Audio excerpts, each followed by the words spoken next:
거대한 진나라의 시황제가 죽고 교활한 황간 조고는 황제의 유언을 위조해 어리석은 호해를 황제로 세웠습니다.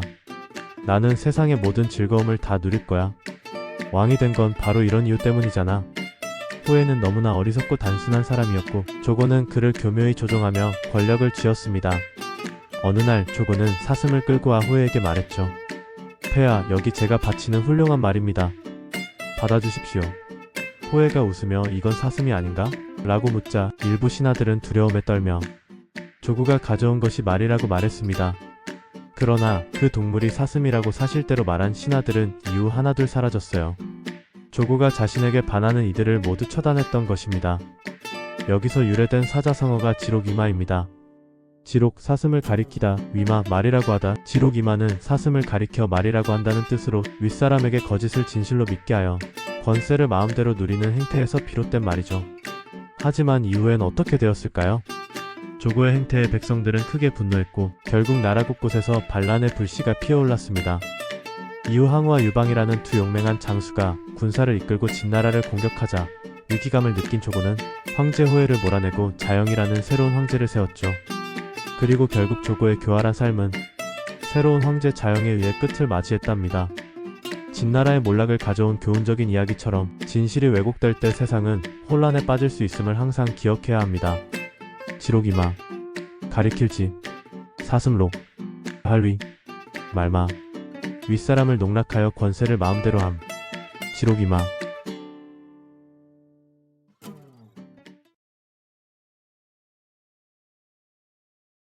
거록 전투는 진나라 말기 진나라 장수 장안이 조나라를 포위하자 초나라의 항우가 이를 구원하며 벌어진 전투입니다. 당시 진나라에 대항하던 여러 반란 세력은 조나라를 구원하기 위해 모였지만 진나라의 강력한 군세에 두려워하며 쉽게 나서지 못하고 있었습니다. 그러나 항우의 군대는 압도적인 기세로 진군을 격파하고 조나라를 구해냈습니다. 거록 전투는 진나라 몰락의 신호탄이 되었으며 이 승리로 항우의 명성은 크게 드높아졌습니다.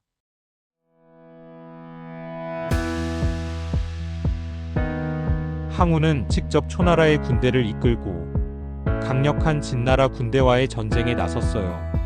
그는 거록이라는 곳에서 진나라의 장수 장안이 이끄는 막강한 군대와 맞서게 되었어요. 하지만 상대는 이미 여러 나라의 군대를 무찌르며 거대한 요새를 쌓아둔 상태였죠.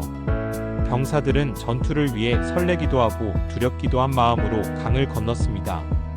그런데 강을 건너자 항우가 병사들에게 외쳤어요. 우리가 건너온 강을 보아라. 병사들은 고개를 끄덕이며 강을 바라보았고 그러자 항우가 다시 외쳤어요. 이제 저 배들을 침몰시켜라. 병사들은 깜짝 놀랐지만 항우의 눈빛이 너무나도 단호했어요. 어쩔 수 없이 배를 산산조각 냈지요. 그런데 그것만이 아니었어요. 그리고 솥도 다 깨뜨려라. 항우가 다시 명령했어요. 병사들은 속으로 생각했어요. 솥을 깨뜨리면 밥은 어떻게 먹지? 하지만 명령은 명령이었어요. 병사들은 솥과 시루를 모두 깨뜨려 버렸지요. 이제 돌아갈 길도 없고 밥을 지을 수도 없었어요. 병사들은 서로를 바라보았어요. 그리고 모두 같은 생각을 했지요. 우린 이 싸움에서 이겨야만 해. 아니면 살아남을 수 없어. 그래서 병사들은 용감하게 적진으로 달려갔어요. 한 번, 두 번, 세 번, 무려 9번이나 싸웠지요. 마침내 진나라의 강한 군대는 무너지고 말았어요. 항우와 그의 병사들은 승리를 거두었지요. 이 전투가 바로 역사에 남은 거록대전이에요. 이 승리로 항우는 전쟁터에서 가장 강력한 장수로 떠올랐고 진나라를 몰락시키는 결정적인 계기를 만들었어요. 그리고 여기서 파부침주, 즉 솥을 깨뜨리고 배를 가라앉힌다라는 사자성어가 유래했답니다. 파는 깨뜨리다, 부는 솥, 침은 가라앉히다, 주는 배를 뜻하지요. 이 말은 돌아갈 길을 끊고 오직 앞으로 나아간다, 즉 결사의 각오로 싸운다는 뜻을 가지고 있어요. 우리도 무언가를 결심할 때 파부침주의 정신을 떠올려보면 어떨까요? 어떤 목표를 이루려면 망설이지 말고 뒤돌아보지 말고 파주침주의 정신으로 도전해야 한답니다. 파부침주, 깨뜨릴 파, 가마부, 잠길침, 빼주, 솥을 깨고 배를 가라앉히다. 결단을 내리고 물러설 길 없이 전력을 다 파부침주.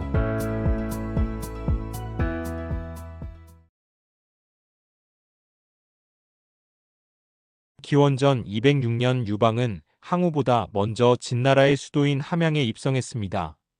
유방은 진왕자영의 항복을 받아낸 후에도 약탈을 금지하고 질서를 유지하여 민심을 얻었는데 항우는 이를 두고 황제가 되려는 야심으로 의심하며 분노했습니다. 결국 그는 대군을 이끌고 홍문으로 진군했고 위기를 감지한 유방은 직접 찾아가 사과하며 용서를 구했습니다. 이에 항우는 사과를 받아들이고 연회를 열었습니다.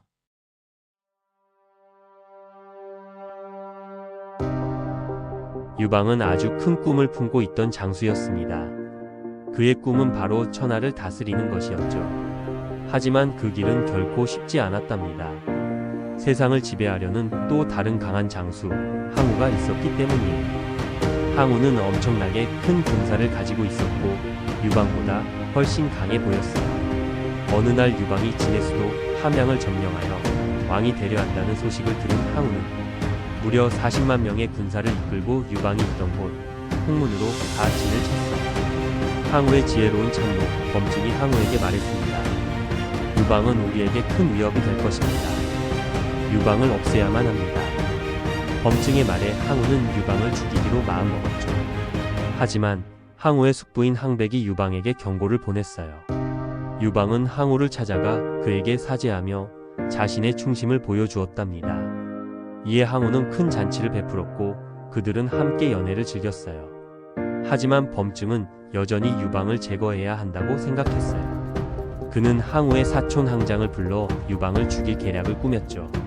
그러나 그들의 노림수를 알아챈 항백이 항장을 방해했고 곧 유방의 호위무사인 범캐까지 등장하여 함께 유방을 지켰어요.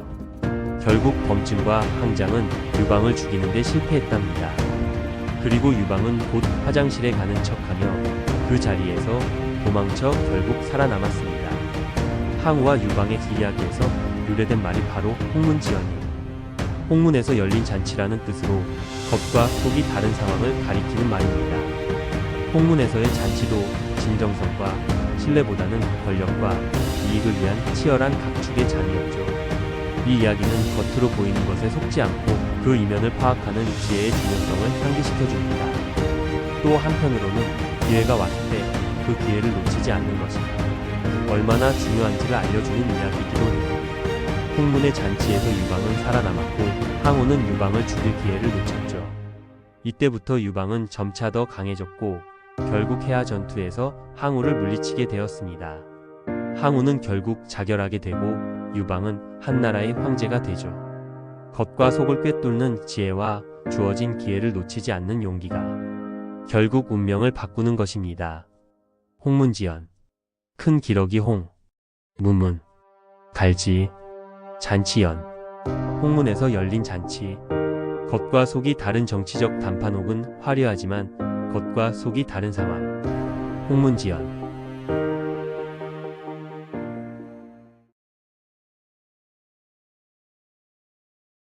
홍문지연 이후 유방보다 한 발 늦게 함양에 입성한 항우는 자신의 위세를 과시하고 패자의 자리를 굳히기 위해 진나라의 마지막 왕인 자영을 처형하고 궁궐을 불태우며 보물들을 약탈하는 등 잔혹한 행태를 보였습니다. 유방의 질서를 유지한 함양 점령과 대비되는 항우의 잔혹한 학살과 약탈은 결과적으로 민심을 잃게 되는 원인이 되었고 이후 유방이 세력을 키우는 데 유리한 환경을 만들어 주었습니다.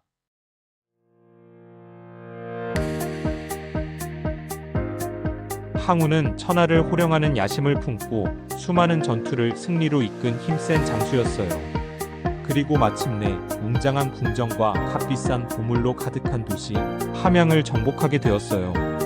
항우는 어린 왕 자영을 죽이고 아름다운 아방궁에 불을 질렀어요. 그리고 시황제의 무덤을 파헤치는 만행까지 서슴지 않으며 함양을 폐허로 만들었죠. 항우의 책사였던 범증은 그에게 올바른 제왕의 모습을 찾으라 간곡히 청했지만 그는 그저 재물과 미녀들을 손에 넣고 고향으로 돌아갈 생각만 할 뿐이었답니다. 이걸 다 챙겨서 돌아가자. 내가 얼마나 위대한지, 우리 마을 사람들에게 보여줄 거야. 그때 한생이라는 사람이 조심스럽게 다가와 말했어요. 장군님, 함양은 산과 강으로 둘러싸인 비옥한 땅입니다. 여기를 도읍으로 삼고 천하를 다스리시면 어떻겠습니까? 하지만 항우는 고개를 절레절레 흔들며 웃었어요. 부자가 되고도 고향에 돌아가지 않으면 그게 무슨 의미가 있겠나? 비단옷을 입고 밤길을 걷는 것과 다를 게 없지. 아무도 내가 얼마나 대단한지 몰라준다고. 그래서 항우는 보물을 잔뜩 싣고 미녀들과 함께 고향으로 돌아갔어요. 마을 사람들은 처음에는 그를 보고 감탄했지만 곧 그의 행동을 보며 수군대기 시작했어요. 천하를 다스릴 기회를 버리고 그저 자랑이나 하기 위해 돌아온 것이었으니까요. 반면 항우가 떠나고 훗날 유방은 함양에 들어와 천하를 손에 넣었답니다. 항우는 눈앞의 영광과 과시욕에 사로잡혀 현명한 선택을 하지 못하고 역사의 흐름에서 밀려나고 말았지만 이 이야기에서 유래된 금이야행은 항우가 뜻했던 바와 같은 의미로 쓰이고 있어요. 금이는 비단옷을, 야행은 밤길을 걷는다는 뜻이에요. 즉 비단옷을 입고 밤길을 간다는 말로 아무 보람이 없는 일을 함을 의미해요. 아무리 좋은 옷을 입어도 깜깜한 밤에는 아무도 알아봐 주지 않는 것처럼 말이에요. 그러나 만약 항우가 이때 함양에 남았다면 어떻게 됐을까요? 훗날 그와 길고 긴 전투 끝에 결국 승리하여 천하를 차지했던 유방도 이때는 그의 적수가 되지 못했답니다. 결국 항우는 마을 사람들에게 자랑이나 하겠다고 자신이 진정으로 원했던 기회를 날려버린 셈이었죠. 바로 천하를 손에 넣을 기회 말이에요. 이처럼 성공이란 남들에게 인정받는 것이 아니라 우리의 마음속에서 이루어지는 것이랍니다. 금이야행, 비단금, 오드의, 밤야, 단일행, 비단옷을 입고 밤길을 다님, 아무 보람이 없는 일을 함, 금이야행.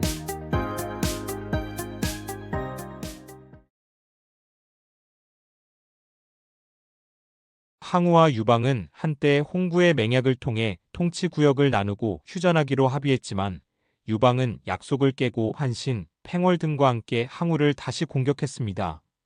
항우는 점점 밀려나 해야 지역까지 퇴각하게 되었고 결국 유방의 군대의 포위망에 갇히게 되었습니다. 마지막 순간 유방은 사면초가 전술로 항우 군대의 사기를 꺾었고 항우는 결국 오강 근처에서 자결하며 파란만장했던 생애를 마감했습니다.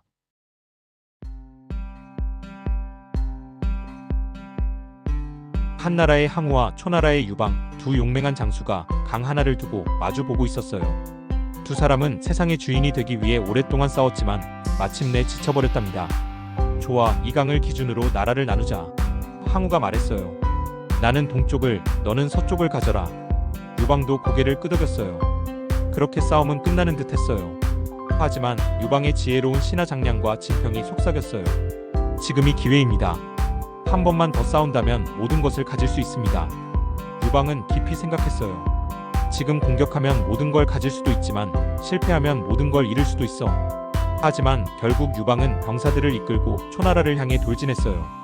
초나라 군대는 예상치 못한 공격에 당황했고 결국 길고 긴 전쟁에서 승리한 것은 유방이었습니다. 이때의 이 마지막 전투가 그 유명한 해야 전투랍니다. 유방의 공세 끝에 궁지에 몰린 항우는 끝내 스스로 목숨을 끊어버리는데 이 이야기에서 유래된 사자성어가 바로 사면초가죠. 시인 한유는 이 천하를 건 일대의 도박 같았던 전투를 지켜본 뒤 이런 시를 남겼답니다. 용과 호랑이가 지쳐 강을 사이에 두고 나뉘었지만 수많은 백성들의 생명은 그 덕분에 살아남았구나. 하지만 누가 왕에게 다시 싸우라고 말했을까? 결국 단 한 번의 승부로 하늘과 땅의 주인이 정해졌네. 여기서 나온 말이 바로 건곤일척이에요. 건은 하늘, 고는 땅, 일척은 한 번 던진다. 즉 하늘과 땅을 걸고 주사위를 던진다는 뜻이죠. 다시 말해 모든 것을 걸고 단 한 번의 승부를 벌인다는 의미랍니다. 인간의 역사는 결국 선택의 연속이었죠.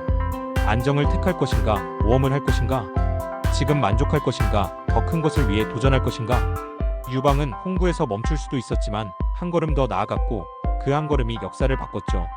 건곤일척. 어쩌면 우리 모두는 살면서 한 번쯤 이 주사위를 던져야 할 순간을 마주하게 될지도 몰라요. 그때 여러분은 어떤 선택을 하실 건가요? 건곤일척, 하늘건, 땅곤, 한일, 던질척. 하늘과 땅을 걸고 한 번 던진다.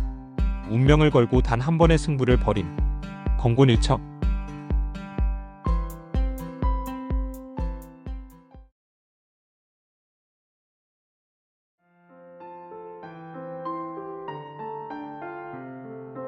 천하를 다스리려는 두 영웅, 한나라의 유방과 초나라의 항우가 있었습니다. 오랜 전쟁 끝에 전세는 항우에게 불리하게 흘러갔고 결국 항우는 지친 병사들을 이끌고 동쪽으로 돌아갔습니다. 그러나 도중에 한나라의 명장 한신에게 포위당하고 말았죠. 포위망이 좁혀오던 어느 날 밤, 초나라 진영 곳곳에서 슬픈 노랫소리가 들려왔습니다. 한나라 군사들이 항복한 초나라 병사들에게 고향 노래를 부르게 했던 거예요. 설마 초나라가 이미 한나라에 넘어갔단 말인가? 항우는 마음이 무너지는 듯 했답니다. 그날 밤 항우는 병사들과 마지막 잔치를 열었습니다. 그는 시를 지어 읊으며 자신의 운명을 탄식했어요. 힘은 산을 뽑을 만큼 세고 기세는 세상을 덮을 만큼 대단했건만 어찌하여 하늘은 나를 돕지 않는가. 그에게 총애받던 우미인도 그의 시에 화답한 뒤 자신의 목숨을 끊어 항우의 슬픔을 더했답니다. 다음날 항우는 남은 병사들과 함께 필사적으로 싸웠지만 더는 이길 수 없다는 걸 알았어요. 그는 오강에 이르렀지만 강을 건너지 않고 스스로 목숨을 끊었답니다. 이 이야기가 바로 사면초가의 유래랍니다. 사면은 사방, 즉 모든 방향을 뜻하며 초가는 초나라의 노래라는 뜻이에요. 즉 사방에서 초나라의 노랫소리가 들린다는 뜻으로 아무도 내 편이 없고 완전히 고립된 상황을 나타내는 말이에요. 항우처럼 사방이 막히고 외롭고 절망적인 상황을 표현할 때 이 말을 쓰게 되었답니다. 사면초가, 넉사, 난면, 초나라초, 노래가, 사방이 적에게 둘러싸여 고립된 처지, 사면초가.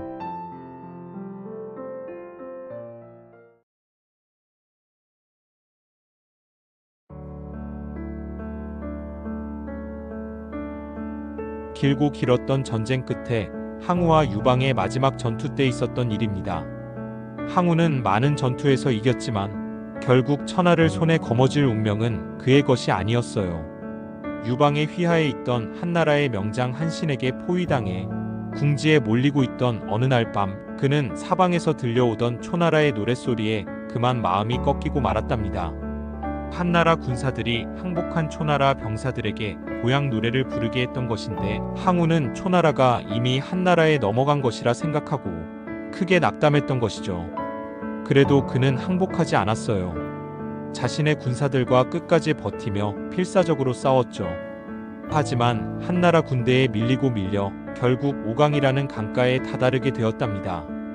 불행 중 다행으로 배를 타고 도망칠 수 있는 기회가 생긴 것이었어요. 그러나 항우는 강물을 가만히 내려다보았어요. 그 물속에 비친 자신의 얼굴이 낯설게 느껴졌어요. 초나라의 용맹한 장수 아니었어요. 패장, 도망자, 패배한 사람일 뿐이었죠. 강동으로 돌아가면 내 얼굴을 보고도 사람들은 나를 반길까? 항우는 슬프게 웃었어요. 그는 차마 고향 사람들을 볼 면목이 없었어요. 무슨 낯짝으로 강을 건너겠는가? 그는 결국 배에 오르지 않았어요. 그리고 칼을 꺼내어 스스로 생을 마감했답니다. 그의 이야기에서 나온 말이 무면도강이에요. 얼굴이 없어서 강을 건널 수 없다. 즉 부끄러워 차마 돌아갈 수 없는 상황을 뜻하는 말로 일에 실패하여 고향에 돌아갈 면목이 없음을 이르는 말이죠. 사람은 자신이 운명을 쥐고 있다고 믿지만 때로는 운명이 사람을 휘두르는 법입니다. 한때 천하를 호령했던 항우에게 끝내 남은 것은 부끄러움 뿐이었습니다. 우리 역시 언젠가 지나온 길을 돌아볼 날이 올 것입니다. 언젠가 강을 건너야 할 때 부끄러워 강을 건너지 못하는 일이 생기지 않도록 항상 스스로를 돌아보며 현재를 잘 쌓아가야 할 것입니다. 무면도강, 없을무우, 면면, 건널도오, 강강, 얼굴을 들 수 없어 강을 건너지 않음, 일에 실패하여 고향에 돌아갈 면목이 없음, 무면도강.